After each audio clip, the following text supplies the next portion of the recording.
नमस्कार प्यारे साथियों, स्वागत है आपका अपनी इस YouTube चैनल में और आप देख रहे हैं मोटिवेशनल एंड स्पिरिचुअल ज्ञानवर्धक वीडियो। दोस्तों, आज हम एक ऐसे प्रश्न की गहराई में उतरेंगे जिसने सदियों से भक्तों, साधकों और चिंतकों को सोचने पर मजबूर कर दिया है। वो प्रश्न है, श्री कृष्ण और भगवान शिव में से किसका ज्ञान जीवन को ज्यादा प्रभावित कर सकता है। दोनों ही अद्वितीय है। एक और है वृंदावन के माधव मुरलीधर श्री कृष्ण, जो प्रेम, नीति और कर्मयोग के प्रतीक है।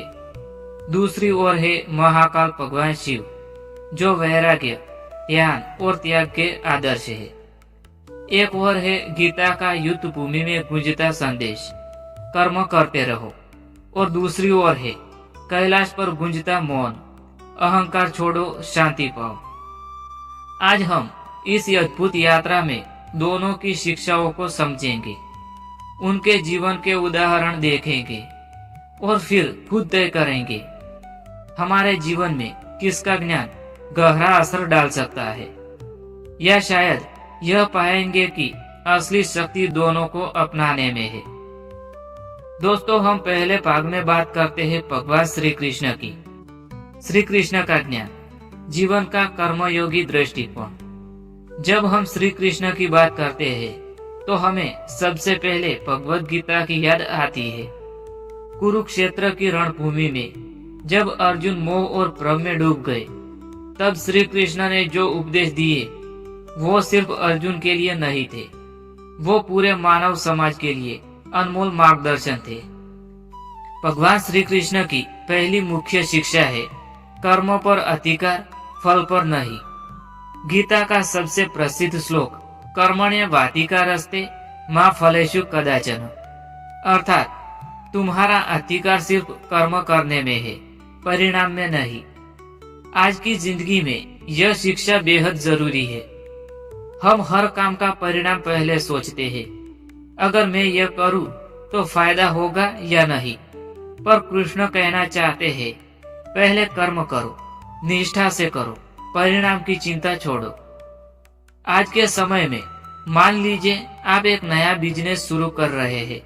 अगर आप शुरुआत में ही नतीजों के डर में फंस जाएंगे तो कदम ही नहीं उठा पाएंगे। पर अगर आप कृष्ण के कर्मयोग को अपनाकर पूरी मेहनत करें तो सफलता मिलने की संभावना कई गुना बढ़ जाती है। श्री कृष्ण की दूसरी मुख्य शिक्षा है धर्म और नीति का पालन। श्री कृष्ण ने हमेशा समय के अनुसार नीति अपनाई है। महाभारत में उन्होंने पांडवों को सिर्फ युद्ध नहीं बल्कि रणनीति और समय का महत्व भी समझाया है। वे कहते थे, धर्म वही है जो समय और परिस्थिति के अनुसार सही हो। आज के समय में कॉर्पोरेटर वर्ल्ड में सिर्फ मेहनत काफी नहीं है, समय पर सही निर्णय लेना और परिस्थितियों के अनुसार ढलना भी उतना ही जरूरी है। यह कला हमें श्री कृष्ण से मिलती है। श्री कृष्ण की तीसरी मुख्य शिक्षा है जीवन में प्रेम और संतुलन। कृष्ण सिर्फ योद्धा और नीति निर्माता नहीं थे, वे प्रेम और करुणा के प्रतीक भी थे।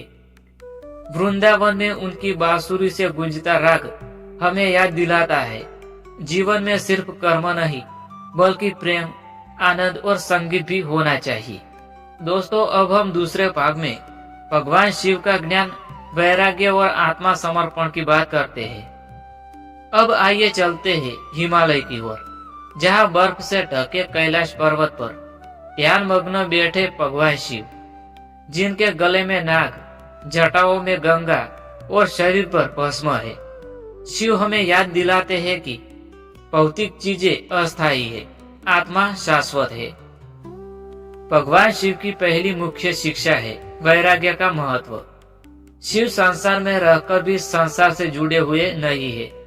वह यह सिखाते हैं कि जब तुम मोह और लोभ से मुक्त हो जाओगे तभी असली स्वतंत्रता पाओगे।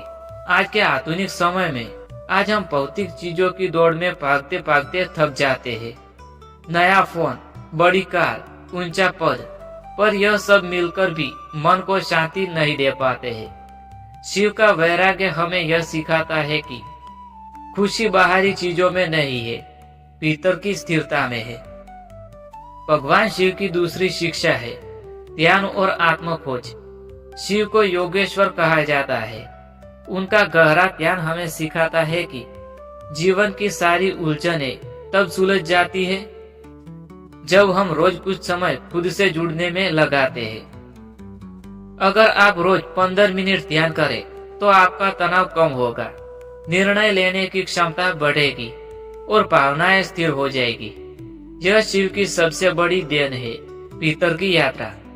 भगवान शिव की तीसरी मुख्य शिक्षा है स्वीकार्यता। शिव का एक और अद्भुत गुण है स्वीकार करने की शक्ति। वे जहर को भी गले लगा लेते हैं और अमृत को भी। वे भूत प्रेतों के स्वामी है और देवताओं के भी। वे यह सिखाते हैं कि जीवन में जो भी आया उसे अपनाओ, क्योंकि हर अनुभव तुम्हें मजबूत बनाएगा। अब हम तीसरे भाग में दोनों की तुलनात्मक प्रभाव की बात करते हैं। कृष्ण का मार्ग सक्रियता, कर्म, नीति, रणनीति और प्रेम है, जबकि शिव का मार्ग ध्यान, वैराग्य, स्वीकार्यता और आत्मसमर्पण है। जब जीवन में संघर्ष हो, कृष्ण का मार्ग ज्यादा प्रभावित होता है, क्योंकि वो हमें लड़ना, जीतना और आगे बढ़ना सिखाता है। जब मन अशांत हो तब शिव का मार्ग ज्यादा प्रभावित होता है, क्योंकि वो हमें मौन, ध्यान और स्थिरता सिखाता है। दोस्तों, अब हम भाग 4 में असली रहस्य दोनों का संगम समझाते हैं। सच्चाई यह है कि जीवन में हमें दोनों की जरूरत है। कृष्ण हमें सिखाते हैं हिम्मत मत हारो, लड़ो, जीत हासिल करो, और शिव हमें सिखाते हैं जीत और हार दोनों को समान भाव से स्वीकारो। जीवन में संतुलन तभी आता है जब हम रणभूमि में कृष्ण के साथ और ध्यानस्थ शांति में शिव के साथ हो।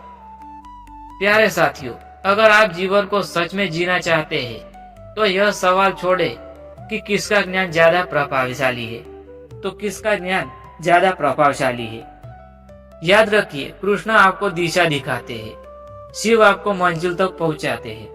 इसलिए जीवन की यात्रा में दोनों के चरणों में सिर झुकाए और देखिए, आपका जीवन न सिर्फ सफल होगा बल्कि शांत और आनंदमय भी होगा। जय श्री कृष्ण। हर हर महादेव।